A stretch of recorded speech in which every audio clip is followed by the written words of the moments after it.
الليل والنهار خلفة لمن أراد أن يذكر أو أراد شكورا وعباد الرحمن الذين يمشون على الأرض هونا وإذا خاطبهم الجاهلون قالوا سلاما والذين يبيتون لربهم سجدا وقياما আল্লাহর পছন্দের বান্দাগুলো রাত যখন গভীর হয়ে যায় রুকুতে সিজদায় পড়ে ডুকরে ডুকরে কাঁদে, চোখের পানিতে যায় নামাজ দিতে যায় এবং বলে আল্লাহ ওই ভয়াবহ সাতটা জাহান্নাম থেকে তুমি আল্লাহ আমাকে বাঁচায় দাও, আমি তো তোমার জন্যই কাঁদলাম। আল্লাহ বলেন বান্দারে তোর কান্নার মূল্য পৃথিবীর কেউ না দিতে পারলেও, তোর কান্নার মূল্য পৃথিবীর কেউ দেবে না বান্দা, তুই আমার জন্য যদি, শুধু আমার খুশির জন্য যদি, আমার জাহান্নামের ভয়ে যদি, আমার ভয়ে যদি এক ফোঁটা চোখের পানি যদি ফেলতে পারিস, আমি আল্লাহ বলছি আমি তোর জন্য 7টা জাহান্নাম নিভায়া দিয়া আমি তোর জন্য জান্নাত বরাদ্দ করে দেব।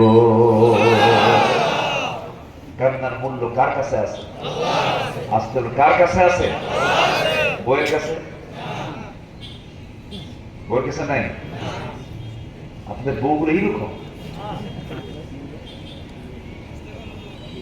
স্ত্রীর কাছে স্বামী কান্না করবে, বউ বলবে পুরুষ মানুষ কান্দে নাকি, আবার স্বামীর সামনে স্ত্রী কান্না করবে, স্বামী বলবে মেয়ে মানুষ এরকম কান্দে, ঠিক কিনা বলে?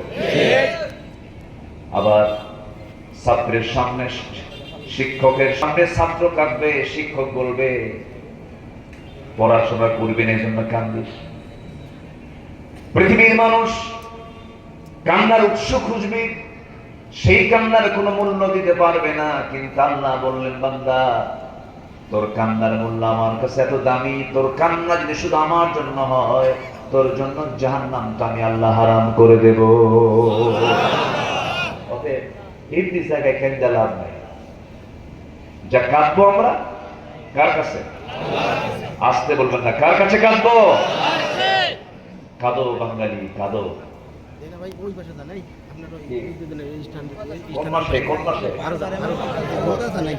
কাঁদো বাঙালি কাঁদো।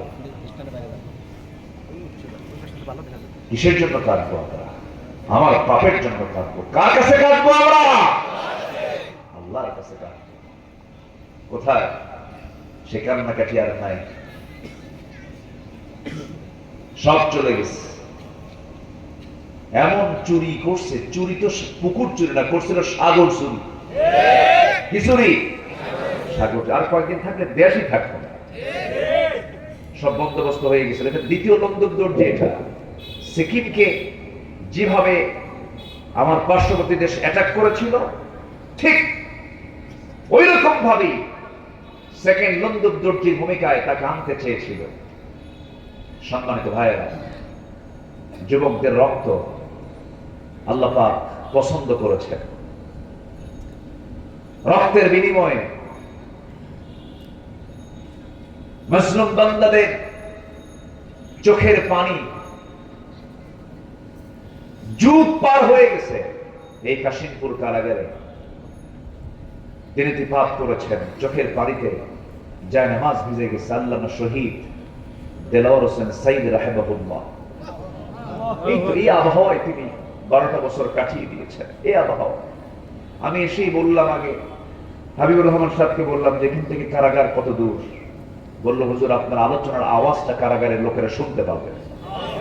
এখন হয়তো বসে আছে ওই জায়গায় দরবেশ বসে আছে, দরবেশ আছে না? লাভ কি হলো? সবার ঘরে ঘরে নাপা আছে। নাপা মানে কি? প্যারাসিটামল।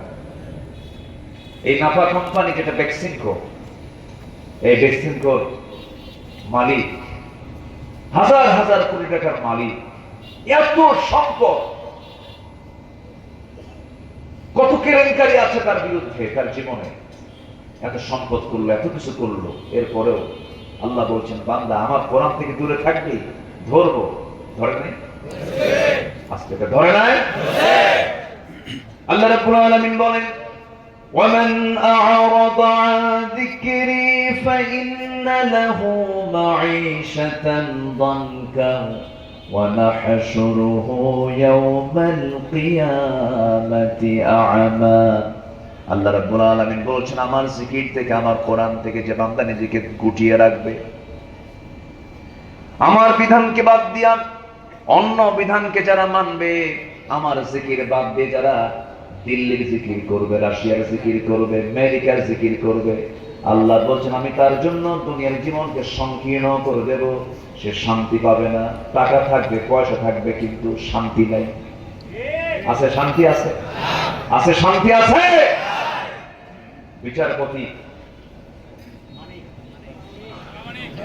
বিচারপতি রায় দিল। গতকালকে আমার প্রোগ্রাম ছিল ওই সিলেটে, বুঝলেন, এই জন্য মনে হচ্ছে সিলেটে মাহফিল ছিল আমার গতকাল, বিয়ানী বাজার কানাইঘাটের পাশে ওই অঞ্চলে।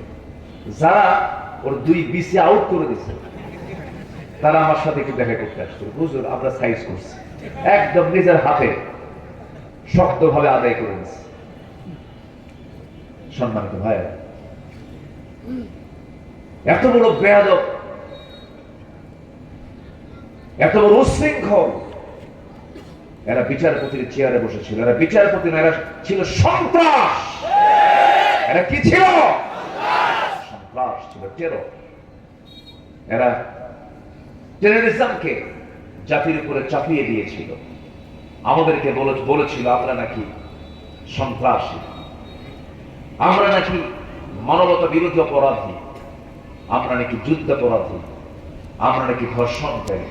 এরকম করে আলেমদেরকে বিভিন্ন অভিযোগে অভিযুক্ত করার জন্য চেষ্টা করেছে, মৌলবাদ বলে গালি দিয়েছে। সেই মৌলবাদ আবার নতুন করে কেউ আবার এই শব্দ আনার চেষ্টা করছেন। এই শব্দ কিন্তু পশ্চিমাদের তৈরি করা, ইসলাম বিরোধী শক্তিদের তৈরি করা একটা নাম হচ্ছে মৌলবাদ। মৌলবাদ বলে যদি কোনো মুসলমান গালি দেয়, ও হচ্ছে ইহুদি খ্রিস্টানদের পা চাটা গোলাম। মৌলবাদ গালি মুসলমানকে কখনো দিতে পারে না। এই গালি এসছে মুসলমানদের মধ্য থেকে না ইহুদি খ্রিস্টানদের মধ্য থেকে? তারাই গালি দিয়েছে। সেই গালি মুসলমানকে কখনো দিতে, যদি কেউ দেয় ভাবতে হবে ওরা আরেকটা এজেন্ডা বাংলার জমিনে কায়েম করতে চায়। রাগ করছেন? রাগ করলেও কিছু করার নাই। রাগ করলে কি করবো? আমাকে হক কথা বলতে হবে তো। আমরা চাঁদাবাজি দেখতে চাই না, আমরা ধর্ষণ দেখতে চাই না, আমরা ধর্ষণ মুক্ত, চাঁদাবাজ মুক্ত, নিরাপদ একটা জনপদ বাংলার জমিনকে আমরা দেখতে চাই। জোরে বলে ইনশাআল্লাহ। সম্মানিত ভাইরা, অনেক কথা আছে, আমাকে সময় দিচ্ছেন তো? আমি তো হতাশ হয়ে গিয়েছিলাম একটু। মানুষ তো একটু বিপদে পড়লে একটু ভয় পায়, একটু বিব্রত হয়ে যায়। পৃষ্ঠে আসছে, ভাবলাম যে কি হয়, মনে হয় কথা বলতে পারবো না। আল্লাহ একটু হলেও সুযোগ করে দিয়েছেন। নীল নবগণে আষাঢ় গগনে তীর্থায় আর নাহিরে ওগোতরা যাসনে ঘরের বাহিরে। আষাঢ় শ্রাবণে এই ঘন বৃষ্টির মাঝে আপনাদের এই সাহস করে আশাটা প্রমাণ করে আপনারা কোরআনকে আসলেই দিল থেকে ভালোবাসেন। বলি আলহামদুলিল্লাহ, জোরে বলি আলহামদুলিল্লাহ। সম্মানিত ভাইরা, সম্মানিত বন্ধুগণ, আমরা দোয়া করি আল্লামা সাইদি গত বছর আগের বছর 14 অগাস্টে তিনি শাহাদাত বরণ করেছেন। মেডিকেল কিলিং এর মধ্য দিয়ে পরিকল্পিত নাটক সাজিয়ে তাকে দুনিয়া থেকে বিদায় করা হয়েছে। আমরা তার জন্য দোয়া করি, আল্লাহ পাক তুমি তার কবরটাকে জান্নাতের নূর দিয়ে মুনাফফার করে দাও। আমিন। জোরে বলি আল্লাহুম্মা আমিন। সম্মানিত ভাইয়েরা, আসুন কোরআনের দৃষ্টিতে ভ্রষ্টতার কারণগুলো কি কি, কারণগুলো কোনটা কারণ হতে পারে, আমরা একটা একটা করে একটু বের করার চেষ্টা করি। নাম্বার 1 হচ্ছে কুফর। নাম্বার 1 কি? কুফর। কুফর হচ্ছে ঈমানের বিপরীত কাজ, ঈমানের উল্টা জিনিসটাই